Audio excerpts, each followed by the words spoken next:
Hello everyone, I'm Fozzie or Cam, and welcome to the Everything Podcast. I'm here, as always, with my co-host, Will. How you doing today, Will? I am doing fantastic, Cam. Great to see you again. And how are you doing?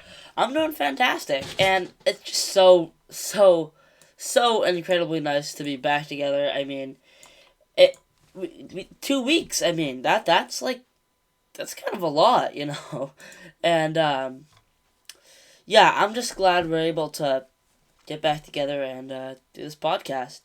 Because last week, obviously, we had Cole and George, and the week before, we didn't have a podcast. So, yeah. Also, I hope you guys liked that episode with Cole and George. We focused a lot on horror. So, if that's what you're into, I'd check out that episode. Because, yeah, we go pretty deep into some horror stuff, and it's a pretty funny episode as well. So, definitely check it out. I also wanted to let you guys know that we have this new feature on our channel that I just found out about. And I've made a few posts already. The community tab, which used to be exclusive to channels with 500 or more subscribers, but I guess this new update on YouTube makes it now so we can do it, and I'm really happy about that because it's a really cool feature. I mean, we can do polls. There's a poll up there right now that you guys should definitely go check out. Pictures, which I definitely recommend. Well, not recommend. That's something we'll do in the future. Yeah, so more and more we're gonna start making community posts. So definitely be on the lookout for those. And if we do polls, put in your vote. It's always fun to see the community's response to our questions, and it's always nice interacting with our community. So with that out of the way, with the intro out of the way, we have to start this episode, and I want to start it off with a bang.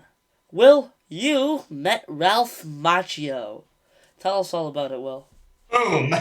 Yeah, so last Friday, we took a trip for the weekend down to Santa Cruz, California, and we went to a place called the Rio Theater where Ralph Macchio came on his book tour, uh, courtesy of Bookshop Santa Cruz, a bookstore in Santa Cruz, California. So we saw him and me and my dad, and it was just fantastic. He had an interview that was about 40 minutes long. Nice.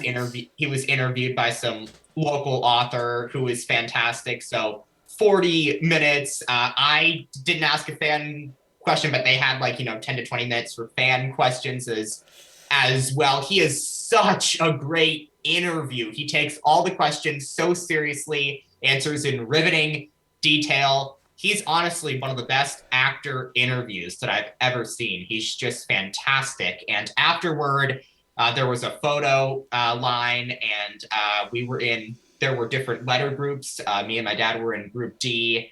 We both got a photo with him. He was so nice. Oh, I'm sure. He told me nice to see you, like he knew me at the end. And I it's just amazing because he is not somebody who strikes me as somebody who's like, oh, it's really nice of me to be doing this, taking all these Yeah, photos, coming out here, doing this for these people. He would say things like, here with 800 friends. Like he truly felt like, like it truly seems like he felt like that's we were his awesome. friends and we were there for him as much as he was there for us. And but before I touch on his book, which I've been reading, I just want to say how much respect I have for Ralph Macchio throughout his career because he did the original Karate Kid film, well, 3 films, got defined by this character, had My Cousin Vinny in the 90s, but just went downhill. And the Couldn't Outsiders get came out. anything. Yes, and The Outsiders, even though that came out the year Oh, did before it? Oh, Karate sorry. Kid. Yeah, yeah, yeah. But went down, got defined by this character, couldn't get anything, and he's back with Cobra Kai now. But even before Cobra Kai, he started to become more okay with being defined by Daniel LaRusso, and it is just wisdom, honestly, when he talks about how he wouldn't have it any other way, even though his career dipped and everything. He wouldn't have it any other way. Talks about how during his dip in acting, he was, able to also spend more time with his kids, be with them as they have grown up. So I am just so impressed with the fact that his career was on decline before Cobra Kai. And yet he's so at peace with the way his whole life has panned out. That's awesome. I just have so much respect for this guy and his and if you bought tickets, you got his book as well, which is right here. It's called Waxing on the Karate Kid and Me, and it is just filled with so many great stories. He has every chapter is dedicated to either someone or something. There's a chapter dedicated about William Zabka The and Zabka experience, was the it? Zabka experience. There's one about Elizabeth Shue. There's one about Pat Morita. Um, he even dives into stuff like the next Karate Kid and the Karate Kid remake in 2010, and of course Cobra Kai. So just so many great stories. So I would really encourage everybody to check this out. I will hold it up again. It's called Waxing on the Karate Kid and Me by Ralph Macchio, somebody who I just have so much respect for as an actor and a person. That's just awesome, and I feel like that. I also saw pictures. That line was crazy. Oh um, yeah, that just sounds like something that it's an experience you'll remember forever. I mean, it's not every day you get to meet Ralph Macchio, you know. And I'm glad he was just a nice person and wasn't obsessed with fame. You know, I guess that's the yeah. best way to put it. Um, but yeah, I'm just really glad that he's a nice guy. So that's really awesome to hear. And you got to see William Zabka earlier this year too, Yeah. and he was super nice to you. Ralph was super nice to me, and I would like to say this as well. Obviously, Cobra Kai put Ralph Macchio back on the map again, Mhm. but I believe that right now, as this book is out in the world, I believe we are in the midst right now of Ralph Macchio's biggest superstardom since the original Wow. Karate Kid Oh yeah. franchise on a book tour. He is everywhere on TV. He was on Good Morning America. He was on The View. He was on with Live with Kelly and Ryan. He was on Rich Eisen's show yesterday. The New York Times has a big feature about him. Hollywood Reporter, The Guardian, Vulture.com. So many big articles online. He's been on so many of the big shows on TV. I believe right now we are in the midst of his biggest superstardom since the original Karate Kid franchise, and he deserves every single second of it. Yeah. That I well, no wonder he's popular. I mean, it's not every show on Netflix that's number one on Netflix for like 2 weeks. So yeah, I'd say he's rising up again because a lot of all of my friends have watched Cobra Kai. A lot of people that I know watch Cobra Kai. So yeah, it's definitely a very popular show, and I know season 5 racked up a lot of viewers. So yeah, I'm just really happy for Ralph Macchio. Now I wanted to move on and talk about a movie I saw last Friday, and a movie you are going to see this week. Yeah, this Friday, Oh, so in all a right, couple of days. Yeah. nice. Yeah, so I saw it, and well, I thought it was fine. Uh, there was nothing, nothing special about it at all. It was one of the most generic action superhero movies I've seen in a long time. I think Dwayne the Rock Johnson gives such a fun performance. I think that he was probably one of the best parts of the movie. He's just such a fun guy to see on screen. You know, he's Dwayne the Rock Johnson. He's huge.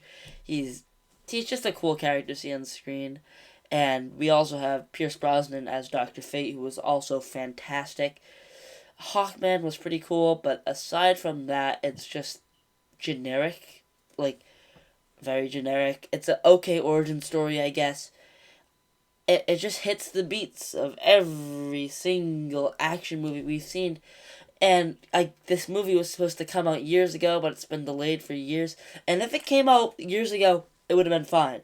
But since so many superhero movies have been made, this is what happens. I mean, I've heard a lot of people saying this, and it's true. there's so many movies that hit all these points, and it just doesn't feel like anything new. It doesn't feel like anything fresh, you know? That being said, it had some fun scenes, had some cool action scenes, but it just was bland, and end credit scene was cool. I think you'd have to be a bit of more of a fan of the DCEU to truly appreciate that end credit scene. But if you know your DC stuff, then you should really have a fun time with the end credit scene.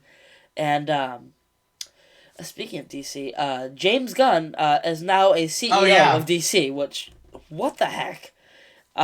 You don't see that often, but we'll talk about that on a different podcast. Or maybe we'll talk about it today. I don't know if you have time.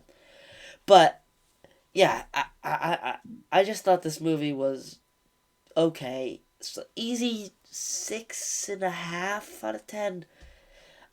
Don't go in with high expectations. I didn't go in with I high won't. Yeah. expectations, and I was still let down somehow. But um, I just wish it was better. Uh, that being said, it's a fun movie to just have fun and watch. Very Um, cool. but yeah, check it out. I also just wanted to touch back on Smile and Halloween Ends. Uh, just wanted to say that for Smile, it was a solid movie. It just really, I feel like it's just a modern horror movies just aren't the same as they used to be. They just rely on jump scares and fake out jump scares, which are the worst. Granted, Smile doesn't have a lot of that, and Halloween Ends just a failed finale to a trilogy. That's all I can say there. They could have done so many different things. But, well, when it comes to Black Adam, what are you hoping to get out of that movie?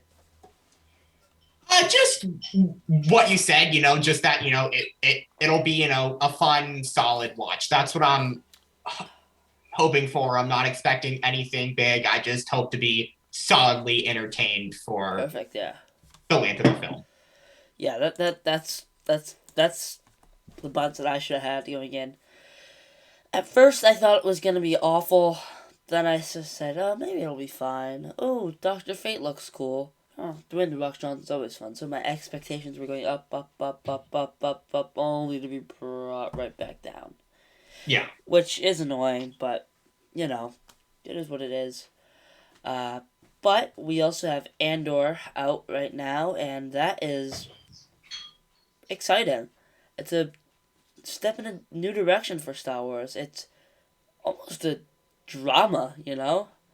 And we haven't watched the most recent episode yet, but it really is like a drama, Will. I mean, it's a solid show, I have to say.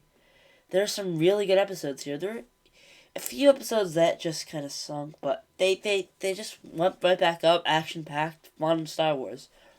How do you feel about Andor, Will? Yeah. I mean, episodes 3 and 6 did a nice job with the action and giving me what I want out of a Star Wars show. But besides that, it has just been unlike anything Star Wars has done That's before. why I love it.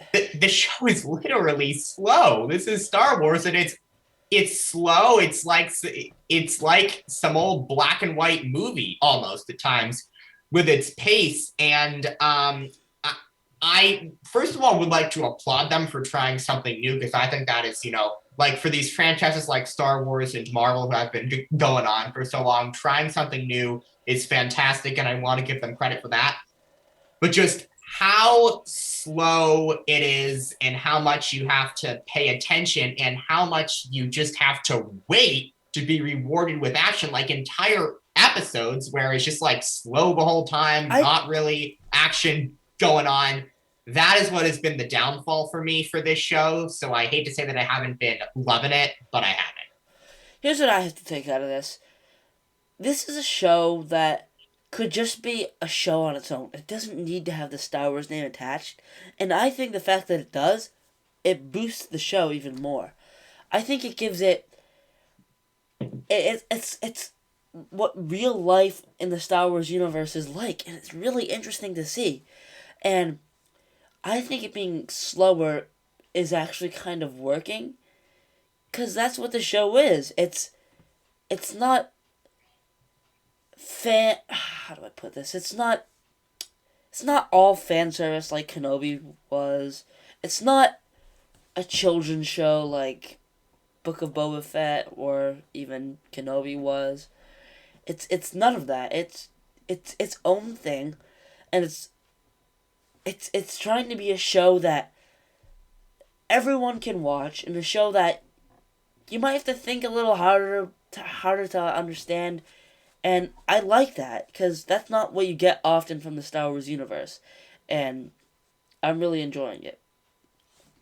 That's awesome. And again, like I applaud them for going in a new direction, but I feel like just like how much slow is too much, and I I see think what you're they're saying. Yeah. they're going overboard on it, and that is what has been my downfall so far. See, the only thing that I think that could have helped them is going from what 13 episodes. Yeah, something like that. Yeah, Yeah, it might maybe be 12. Yeah, 12 or and, 13 episodes. and season 2 has already been approved. Yeah. So maybe if I were them, I would have gone to maybe 13 episodes or 12 episodes down to maybe 9 episodes. I That's agree. the only thing that I would have done. But even still, it's still a solid show. So yeah, that's might be my only critique. But even if they don't, even if they don't do that, which they're not going to, but I'm fine with that. So yeah, I'm liking it so far. Has a solid 8 for me right now, 7.5, 8 around that. Um, but yeah, solid Star Wars show. All right, Black Panther: Wakanda Forever. We have a lot to discuss. We have a few clips that have been released. Three. One was released just a few hours ago, and whoa, this movie just looks so Epic. epic. A 3 hour, well, almost 3 hour movie dedicated to Chadwick that just looks so emotional and strong. And wow, this is exactly what I want. And Ryan Coogler is just such a genius. And I am just so happy he's directing these movies. And the way he's doing it looks so cool and interesting. And Shuri looks awesome. I mean, it's just all. This was the thing I was worried about. I was worried about two things.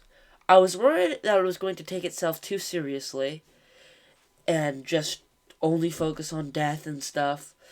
And then I was starting to get worried that just completely opposite, that they'd do too many jokes.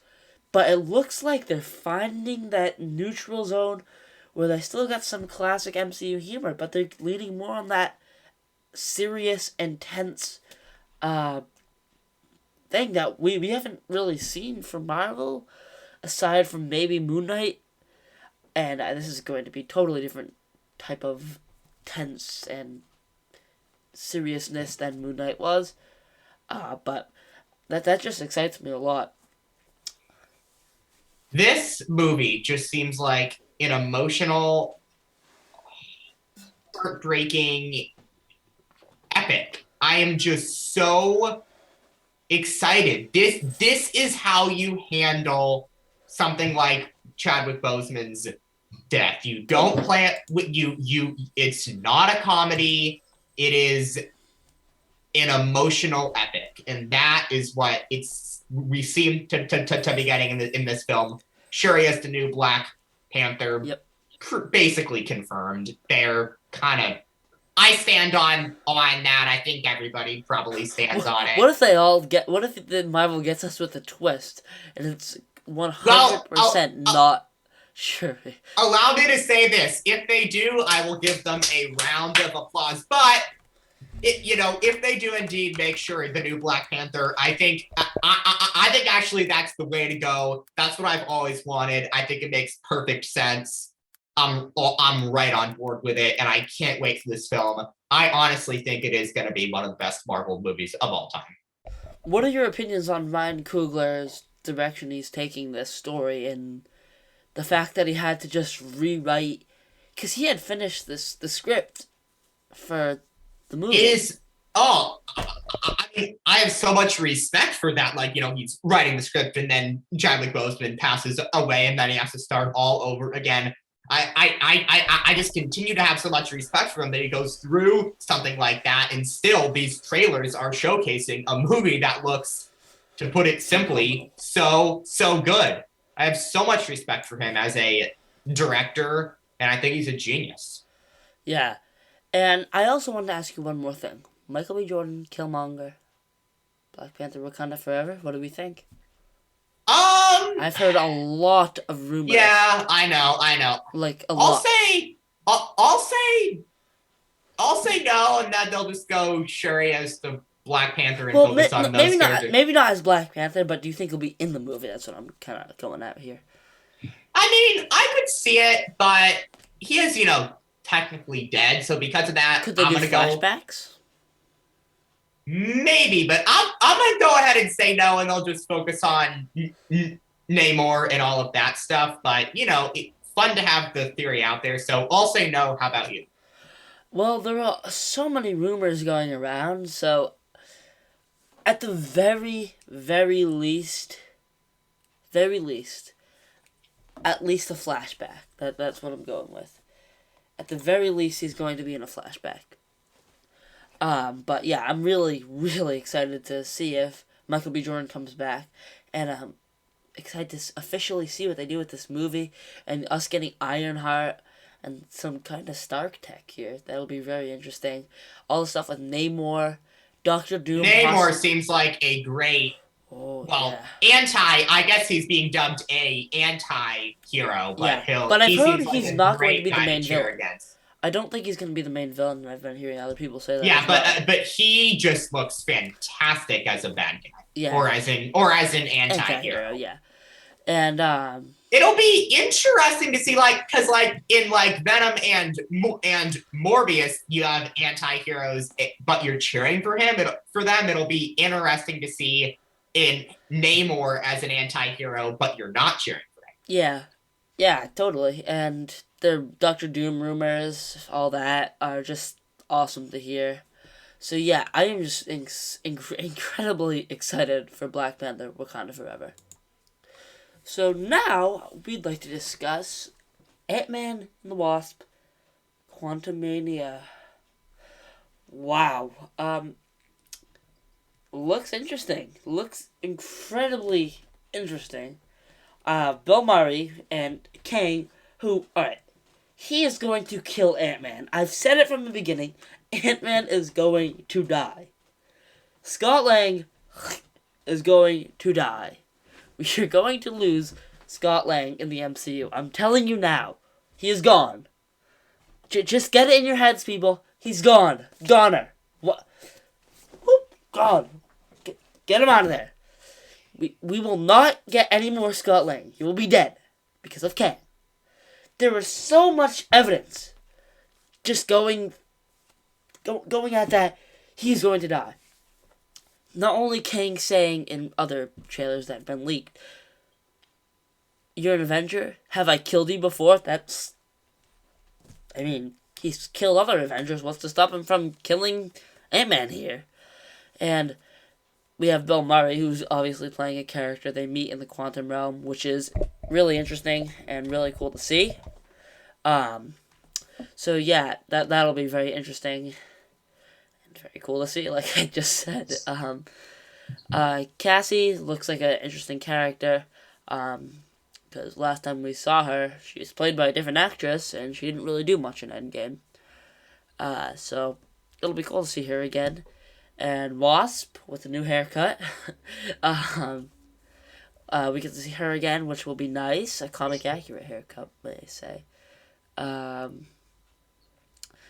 it's nice to see everyone. Hank Pym, Janet. Yeah, everyone's back, and yeah, the visuals look outstanding, like you mentioned earlier, Will. Like really good.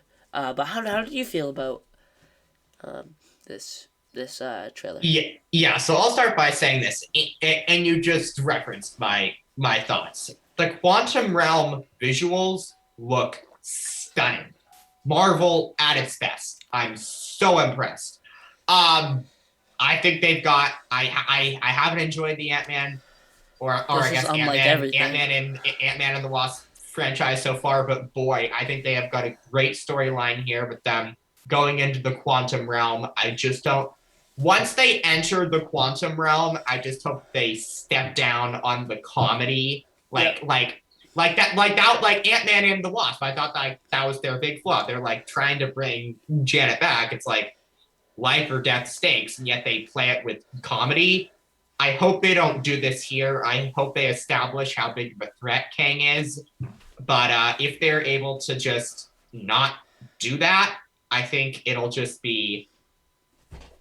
I can't believe I'm saying this with the Ant Man franchise, but an epic movie. The Quantum Realm visuals look stunning. This is going to lead directly into the events of Avengers the Kang Dynasty. I think this is going to be big, and I'm impressed. Yeah, and my thing is the comedy. It's fine if it's in moderation. The Kang stuff should be treated seriously, but it's fine to joke. 100%. This guy has multiple variants. This guy is dangerous. Do not play it with comedy. If you Yeah. play it with comedy, you're not going to be able to establish how big of a threat this guy is. Yeah, that's the thing. In the quantum realm, when they're not interacting with Kang, they don't know about him. It's fine to make a few jokes here or there. That's what the MCU is. That A all the few, but not like a yes, fully jokey movie like the previous two. yes, and going off what's happened before, I think it will be a comedy, unfortunately. But I think they'll do it. I think they'll make the serious scene serious, so that'll make me happy. Um, but yeah, I'm really excited for this. Like that they used "Goodbye Yellow Brick Road" in the trailer. Great song by Elton Awesome John. job, yeah. Uh, yeah. Speaking of awesome trailers, Guardians of the Galaxy Holiday Special. What a fun special that looks like. They literally steal Kevin Bacon. How fun can you get? And it looks to be a Drax Mantis centered movie, which is unexpected, I guess. Um, and I think we might get Gamora at the end of it, which would be crazy. Um, I think it'll just be a fun Christmas special. Like last year we got Hawkeye, and this year we get the Guardians, which they're both awesome treats, you know. But how did you feel about the Guardians Holiday Special trailer? Well, I love the Guardians of the Galaxy as characters. I think they've done an amazing job with that franchise. I expect Guardians of the Galaxy Volume 3 to be emotional and epic, just like Black Panther Wakanda Forever. But this just looks fun. You know, I don't expect it to be great per se, but it looks like a fun kick your feet up and enjoy holiday Yep, special. And yeah, just you know, fun. And yeah, I think that's the main word for it. Just a fun holiday special to sit down and watch with your friends and family. totally. That's actually 100% what I think. And that's what's going to happen with most people. They're just going to hang out with their friends and watch this movie. And I'm looking forward to that. And that's exactly what I want. And while we're on the topic of specials, Werewolf by Night, masterpiece. At least for Marvel it was. I mean, wow. That, they had Michael Giacchino this whole time. Why did he not direct anything else? Why is this the first thing he's directed? The worst thing about this, which I think everyone agrees with me here, is that it was too short. It was funny. It was spooky. It was a great Halloween special, and Michael Giacchino did so good. And this film, they could have fooled me. It looks exactly like an old time movie that was shot on film, even though it was shot digitally, and they just did an amazing job replicating the look of film, the cigarette burns, the little kind of not lens flares, the dust you see on the film. They did a whole thing. They had to replicate the old school look of film, and just the set design was immaculate. The red sticking out on the bloodstone was so cool, and there were jokes that were so funny. Like that Ted thing. It was so stupid, but it made me laugh out loud for some reason. I think it was just so silly, and I really enjoyed it. And the fact that it takes place during modern times is really cool, and how at the end it all fades into color. Awesome. Man Thing, really cool character. Everyone, awesome characters. I just really enjoyed watching this, and they didn't over clutter it with useless CGI and dumb Marvel jokes. It was creative, and that's something I think Marvel is lacking: creativity, anything new. And I am just so happy that they made something new for this, and that they were original. Because we don't get this much, and they weren't shy on the gore either. I think I've heard people say because it's in black and white, they're allowed to step up the gore because you can't see the red, so it's kind of not blood, right? And I just think that was a really cool element of it as well. I was just the werewolf looks awesome. It looks practical. It might have even been practical. I don't know. The CGI that they did use, flawless. It was a really good Marvel special, good Marvel movie. Like I said, only complaint, it should have been longer. So the fact, 8.5, 9 for me. Really good Marvel production. Will, how did you feel about this? Right there with you in terms of the score out of 10. It was without question the best piece of Marvel small screen content so far this year. Not even close. I love how they did the black and white. It was everything that I could ask for out of a Marvel Halloween special. I have had so many issues with Marvel on the small screen this year. That was an exception. Yep. Great job, Marvel. Yeah, that was outstanding. And I just mentioned it. It's so nice seeing some originality in the MCU. That was a big reason of why I love Multiverse of Madness. It's original. Sure, there's some trashy CGI here and there, but that's not what I'm talking about. I'm talking about originality. Sam Raimi is one of the most original directors out there. His camera movements are just outstanding. The way he films scenes, you don't get that. You don't get that all the time. WandaVision. Although the finale was a bit disappointing, it was my favorite Disney Plus show. It was original. That idea has never even been brought into the picture for Marvel. And another reason why I like it. Thor Ragnarok was creative in its humor that we hadn't really gotten before from Marvel. And that's what Marvel needs more of. We need more creativity. We need more of that. And I think after Kevin Feige sees the success of Werewolf by Night, I think he's going to keep pushing originality and new ideas. So I'm just so excited by this whole ordeal, this whole format of specials. Michael Giacchino is just a brilliant director, and the fact that he also did the score helped it out a lot. It's just amazing. Also, I thought the acting was fantastic. And I don't think everyone here was like an A-list actor, like a lot of Marvel movies are nowadays, which made it even more incredible. It's just so nice to see, you know? I was really impressed by Werewolf by Night. Alright, Creed 3. Oh my goodness, Creed 3. Killmonger versus Kang. Wow. And literally one mention of Rocky through the whole trailer, and there's some controversy going on, some stuff going on, and I love it. I love it all. And no matter what, if Rocky's in it or not, I am seeing this movie, and I will enjoy it. I don't care. I am going to enjoy this movie. It looks so good. Well, I mean, you're also a huge Rocky fan. How do you feel about this? Very impressed. I was. I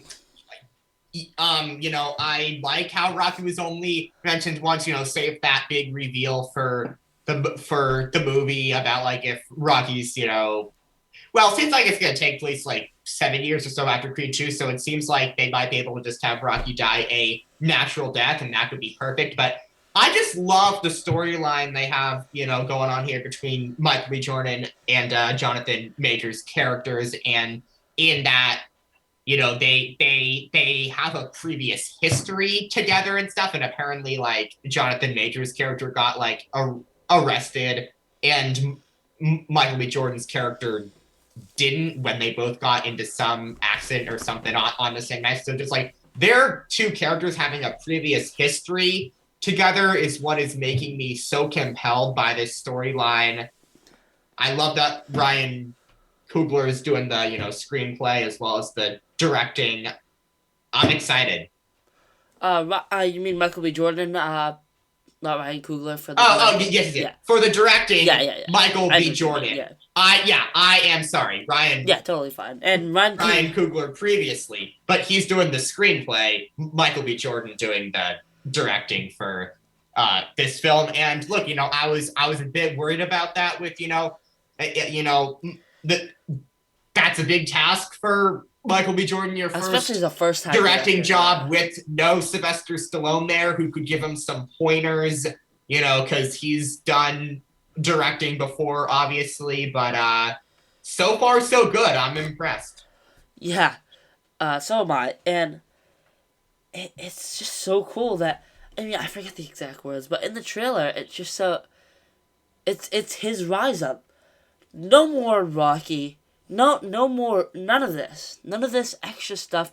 This is his story now. This is Adonis Creed's story. No more Apollo, no more Rocky, none of that. This is his story. This is his time, you know? It's just really exciting to see. And the fact that he's directing it is awesome. And the fact that he might have pushed Sylvester Stallone out of this movie, I mean, Sylvester might have wanted to be in this movie, and the possibility that Michael B. Jordan thought it was best to leave him out, he obviously has a clue, because you don't just do that. You don't take Sylvester Stallone out of your movie. And the fact that he's doing that, it just shows there's something special here. I am so excited for Creed 3, and I wish it was coming out in November, but it got postponed to March, which is just so far away. But when it does come out, I will enjoy it. No matter what, I am going to enjoy this movie. And it's been so long since Creed 2. Yeah, 2018 Creed Jeez, 2, wow. Creed 2, one of my favorites in the combined Rocky and Creed franchises. I think Drago or the Dragos plural are both masterful villains, and to see Ivan Drago back was amazing. And I'm very compelled by the storyline for Creed 3 as well. I am excited for March 2023. Now, I've heard rumors that both Dragos will return here. What do you think about I that? believe Victor Drago has been like confirmed. Oh, has I he? haven't. Oh, I believe so. oh all right. I haven't heard the Ivan Drago stuff that you've heard, but I'll be very interested to see what that's like. And yeah, maybe it'll be good. Yeah, I just need to process exactly what I think is going to happen in this movie. I can't even really share it on the podcast yet because I'm still formulating an idea of what is going to happen in this movie. But yeah, I'm just really excited for Creed 3. Oh my. Alright, She Hulk, everyone. We'll just do a quick review here because the show is awful. Awful. Um, can I Cam, talk, and then I am just about to quickly explode on the Daredevil stuff Okay, in please, this please show. do. So, my quick thing with the finale and stuff. Uh, Super interesting. Uh, really riveting content from She Hulk. I was really excited to see her break the fourth wall for an entire episode. Um, yep. really cool that she took out Yeah. Assembled out of Disney Plus. She walked through Disney Plus. I'm glad we got to see that. Glad to see her get talk to Kevin Feige. Got to eat dinner with Daredevil. And that's it. Great show, guys. 4 out of 10. I would like to say this. Know what? I thought I was going to scream. I'm going to do the calm talk, the calm angry. That's more powerful.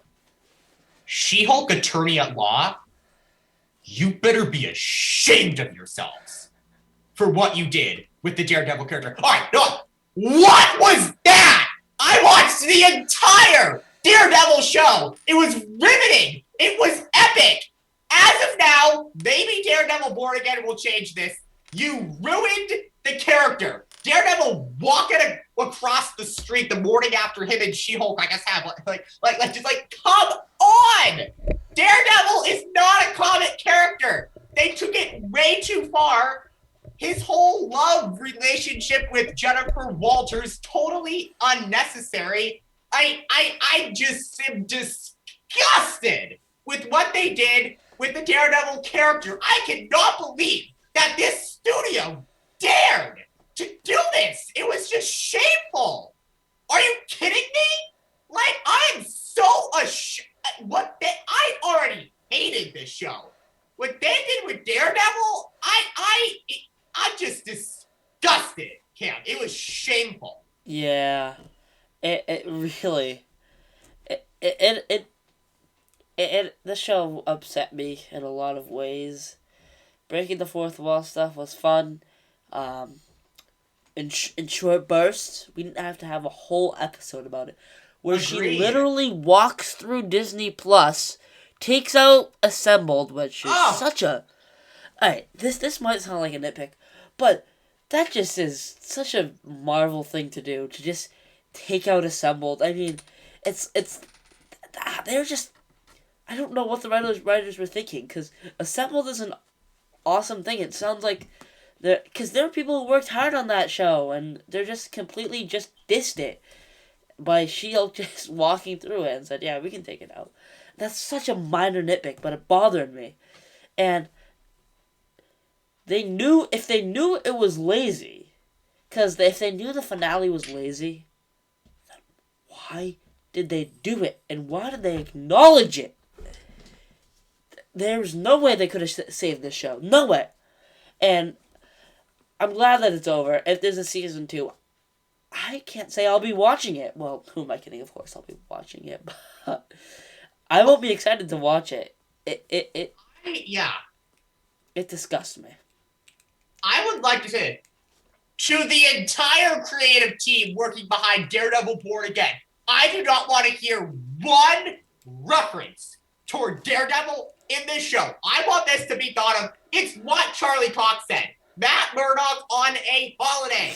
This was not Matt Murdock. I want this to be some West Coast Matt Murdock stupid trip that gets completely forgot about. I don't want one mention of this in Daredevil Born Again. She-Hulk attorney at law and the entire Marvel Studios team. You should be ashamed of yourselves for what you did with this beautiful character from this riveting previously Netflix show. I am so disgusted. Daredevil Born Again, I don't want to hear one reference of this. Forget about it. Never do this with Daredevil again. Ever. I am so mad I could go on for 10 minutes. I'm just disgusted right now, Cam. Alright, so now, because I just don't think this show deserves to be talked about by us. It's below us. But yeah. I wanted to take a quick moment to talk about Taylor Swift's new album. I'm sure everyone's excited to hear us talk about that. But the reason we're talking about it is because it, broke so many records. I am just... I'm amazed. I mean, I'm not a crazy Taylor Swift fan, but I do enjoy some of her work. And are you enjoying the songs that you're hearing on this album? Well, it's a solid album. It's not great, but the fact that it's breaking records is just amazing, and that's just the power that Taylor Swift has. I also wanted to talk about Jack Antonoff, who's the lead singer of the Bleachers. who also co-wrote in every single one of, well, I think every single one of the songs on this new album, which is really cool. Um, and it's really cool that a band that I really like, the Bleachers, is the lead singer is close to pop superstar Taylor Swift, which is such a weird pairing. Um, but he's been getting a lot of hate online. I don't know why. Probably, I believe because of his lyrics and stuff, which is dumb. And people are saying that he took over this album, which isn't true at all. This is very clearly Taylor's album because she was also a co-writer for this. Um, but yeah, I think that's just a stupid thing to say. But yeah, I'm give Taylor's new album a listen. I enjoyed it. Um, but yeah, What are your thoughts on Bruce Springsteen's album coming out on November 11th, by the way, and the 2 songs he's put out so far? yeah. So I've liked both of them a Me lot. too. Me And too. I'm excited. Night Shift and Do I Love You? Indeed I Do. Great songs. And I was trying to pick what one I liked more than the other. I love them both. It's really, really hard to choose. Yeah, and the fact that it covers is a cool concept. Because Bruce has done this before, obviously. But Seeger Sessions, yeah. yeah. Live in Dublin, one of my favorite Bruce Love Springsteen it. things ever. Yeah. Yeah. And this is just, but this is a total different kind of cover album than Seeger Sessions or Live in Dublin. Because it's, This is soul music, yeah. Wow. You don't get this from Bruce Springsteen every day. Like, think about it. Like, 3 years ago, he made a country rock album. And now he's doing gospel soul music. What a... Gotta love it. That is just crazy. And I love that he's focusing on his voice. And that he realizes that he's an older fella and he still has an awesome voice. Yeah, you gotta love it. And I was so disgusted by him in his memoir when he said that he didn't have a good voice. I was so excited in the video that he put out, that he finally describing this album, that he said, "Know what? My voice is badass." I was like, "Thank you for finally realizing." That sounds like something Johnny Lawrence would say. Yes, for sure. And by the way, Seth Avett from the Avett Brothers has Seth Avett Sings Greg Brown, that album coming out soon too, and he's put out 2 songs, and I've enjoyed them both. Oh, have you? Well, I'm more of an Avett Brothers guy. I haven't listened to Seth Avett or any of the other brothers, but I usually just listen to the Avett Brothers. But I'll have to check out Seth Avett. But yeah, what an episode this was, Will. We do have the NFL to touch on. Oh yes, quickly. Jeez, wow. What are your thoughts, man? We'll go around and touch on, I'm sure, things besides just the Patriots, but how about this whole Mac Jones, Bailey Zappi situation? I mean, man. Yeah, man. So this is what happened. I decided to go to sleep at halftime, to turn off the game at halftime. Because I figured we were going to win. I thought Bailey Zappi was doing pretty good. I thought, we'll get out with an easy win. I'll just watch the highlights in the morning. That'll be awesome. And be quick and easy. No. Nope. No. I woke up and I figured I'd say Patriots win. No, they didn't score after I turned the game off. They didn't score once. And that just made me upset. And I've heard people saying that it's just because Bailey Zappi's too small. But I don't know. They have to figure something out. I just don't know. This was a tough loss because you would think after the 2 wins that they had and at 3-3 that they could beat a 2-4 team like the Chicago Bears at home. So that was disappointing. And I've loved what Bailey Zappi has been able to do, but he did, have an interception and looked a lot more shaky, at times in that Bears game. So if I were the Pats, look, I was riding the Bailey Zappi hype train, but So was I. I think it'd be good.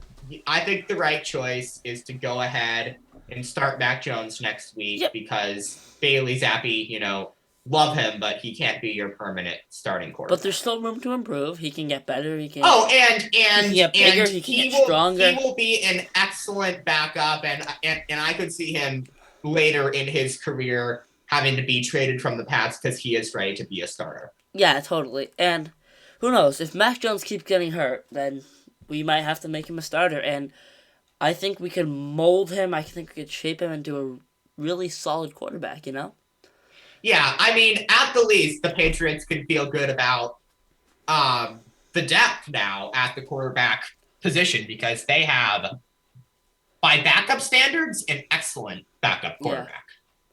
Yeah, better than Mr. Jared Stidham, I'll tell you that much. Or Mr. Brian The Hoyer. in the interception machine and the red zone meltdowner. Look, I'm sure both are great guys, but Oh, just yeah. not impressive. And by the way, looking around the NFL to other places, Green Bay and Tampa Bay, couple Hall of Fame quarterback-led teams, stuck at 3-4. Who Whoa, would have saw what this a coming? weird game from Tom Brady. And it might be because of his personal stuff, but I can't believe they lost to the Carolina Panthers, who are just an awful team. How?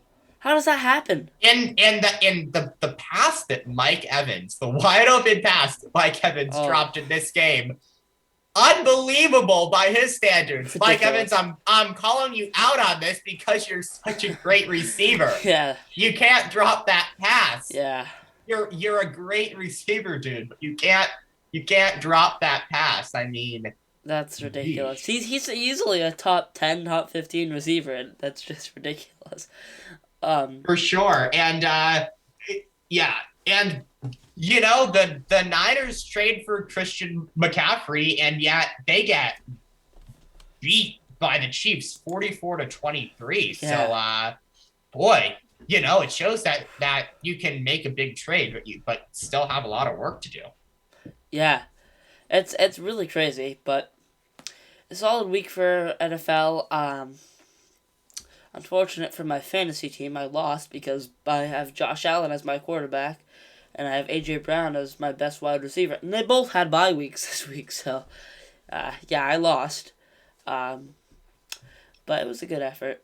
Um, but yeah, I think that closes off today's episode of the Everything Podcast. Thank you guys so much for tuning in. Will, it's nice to be back in the flow of things. Nice to have you Awesome back. to be And back. by the way, we are changing, as you can see, because the past few episodes have been on Wednesdays. We will now be doing podcast episodes on Wednesdays, so get used to it, guys. um, but yeah, thank you guys so much for tuning in to this episode of the Everything Podcast. I'll see you next time.